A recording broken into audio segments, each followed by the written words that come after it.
Nagpakitang gila sa mga miyembro ng Philippine at US Navy sa pagpapatuloy ng Joint Military Training Exercises sa Sangley Point sa Cavite. Ang ating mga sundalo na subukan ng isang surveillance plane.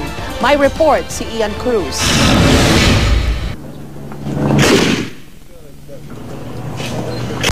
Sa Sangley Point sa Cavite City, nagpatuloy ang Cooperation Afloat and Readiness Training o CARAT exercises sa pagitan ng US at Philippine Navy.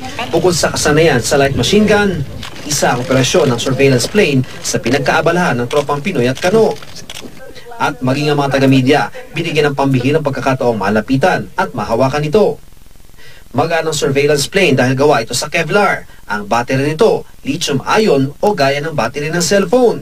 Kanina, magkatuwang ang mga tropang Pinoy at Kano. Inilunsad nila ang surveillance plane sa ere sa tapat ng Manila Bay. Initsa lamang ng mga sundalong eroplano na mabilis nakakyat sa hipapawid. Hanggang 10,000 feet ang kayang taas na liparin nito at makontrol mula 10 to 20 km radius.